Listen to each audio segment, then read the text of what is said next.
Hola la compagnie, j'espère que vous allez bien. Aujourd'hui, on se retrouve dans une nouvelle vidéo dans laquelle on va faire la comparaison entre l'iPhone 12 Pro et l'iPhone 12. Après l'annonce de ces deux iPhones, j'ai vu beaucoup de gens se questionner sur les réseaux sociaux pour savoir quel iPhone justement il fallait choisir entre les deux, car au premier abord, il y a énormément de similitudes entre les deux. Et effectivement, les différences sont vraiment minimes entre ces deux iPhones, mais vous allez voir que chacun cible un public différent. On commence sans plus tarder par les designs. Ces deux iPhones abordent tous les deux des bords anguleux que personnellement j'adore, car ils me rappellent un peu les iPhone 5, 5S, et personnellement c'est un design que j'adorais.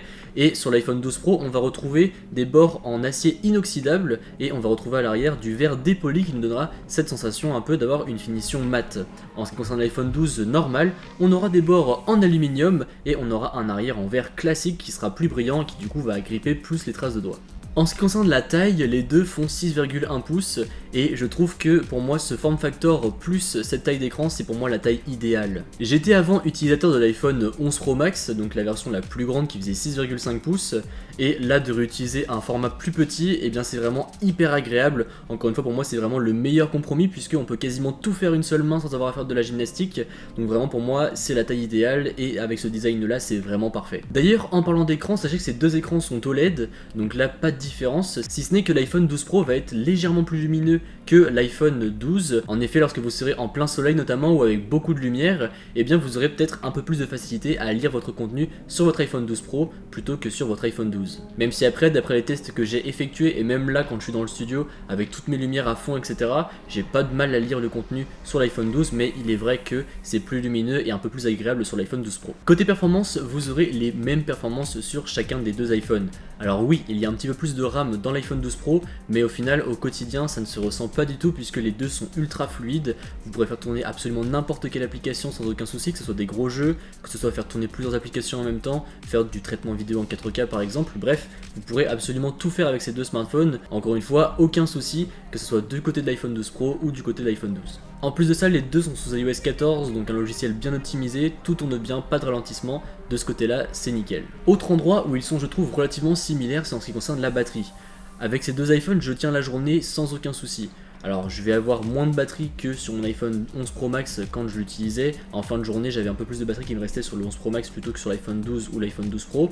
Mais honnêtement ça me suffit pour finir mes journées. Je me mets toujours en mode économie d'énergie comme c'est fortement conseillé en fin de journée. Et je n'ai pas de souci pour finir mes journées, même si je finis avec peu de pourcents restants.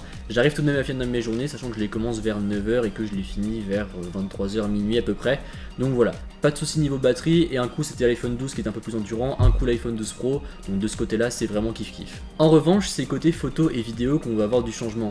En effet, l'iPhone 12 est équipé lui d'un capteur ultra grand angle ainsi que d'un capteur grand angle classique, tandis que sur l'iPhone 12 Pro, vous aurez l'ultra grand angle, un capteur grand angle classique et un zoom téléphoto x2. Donc vous avez en effet un objectif en plus. Après, si jamais vous faites beaucoup de photos zoomées, pourquoi pas partir sur un 12 Pro, mais personnellement je sais que je ne fais pas énormément de photos avec un zoom. Après je suis content de l'avoir quand j'en ai besoin, mais sinon c'est pas quelque chose au quotidien qui va me manquer. Après en ce qui concerne les photos en elles-mêmes, elles seront très bonnes sur les deux iPhones, franchement c'est vraiment très plaisant à regarder. Personnellement j'ai toujours été fan du rendu des iPhones, qui est pour moi je trouve le plus naturel possible sur un smartphone, même si le Pixel fait très bien, d'ailleurs on en parlera très bientôt en vidéo, mais sinon c'est vraiment pour moi deux très bons smartphones pour faire de la photo et de la vidéo est toujours très bien stabilisée également, bref c'est toujours un plaisir.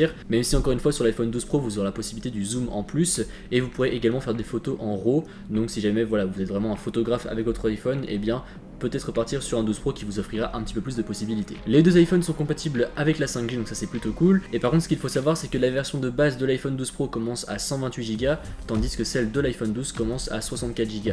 Donc là c'est un petit peu à vous de voir ce dont vous avez besoin pour votre stockage. Personnellement je sais que 64Go c'est ce que j'avais sur mon 11 Pro Max, et là ça commence à devenir vraiment trop juste, donc je suis content d'avoir 128 sur mon iPhone 12 Pro. Donc après encore une fois à vous de voir si jamais vous avez besoin de 64, 128 et peut-être même plus. Les deux iPhones possèdent toujours le Face ID pour se déverrouiller, donc toujours très pratique, ça il n'y a pas de souci, et ils sont résistants à l'eau jusqu'à 6 mètres de profondeur pendant 30 minutes. Maintenant en ce qui concerne les prix, vous trouverez l'iPhone 12 à partir de 909€ et l'iPhone 12 Pro à partir de 1159€.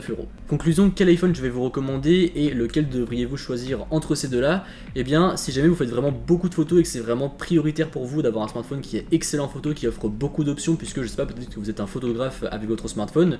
Je sais pas si photographe et smartphone ça colle bien ensemble, je pense que si vous êtes un vrai photographe vous avez sûrement un boîtier, mais bref, si jamais vous aimez beaucoup faire de la photo photos avec votre smartphone, et bien là partez sur un 12 Pro qui vous offrira plus d'options et qui offrira également des matériaux plus premium. Personnellement moi je préfère ces matériaux là puisque je les trouve plus nobles et en termes de prise en main je les trouve plus agréables. Je trouve que l'acier inoxydable glisse un petit peu moins, mais après un ultra grand angle et un grand angle classique satisferont à 95% de vos besoins, j'en suis sûr, et franchement cet iPhone 12 est vraiment très bon. Le choix est quand même vachement compliqué cette année entre le 12 Pro et le 12 puisque on a un très bon écran OLED, on a un écran qui fait la même taille que sur celui du 12 Pro, on a quand même de très bonnes finitions même si les matériaux utilisés ne sont pas les mêmes. Franchement je pense que pour 95% des gens, encore une fois, cet iPhone 12 suffira largement. Et puis bon après, même si jamais vous voulez vous faire un kiff et partir sur un 12 Pro puisque vous en avez envie, et bien foncez puisque vous ne serez pas déçus. Mais voilà, en gros si jamais vous hésitiez, si vous faites beaucoup de photos et que c'est vraiment primordial pour vous, iPhone 12 Pro, et sinon l'iPhone 12 sera très largement suffisant pour beaucoup de personnes. Sur ce, j'espère que cette vidéo vous a plu. Si c'est le cas, comme d'habitude, n'hésitez pas à mettre un pouce bleu, à me suivre sur les réseaux sociaux qui se trouveront dans la description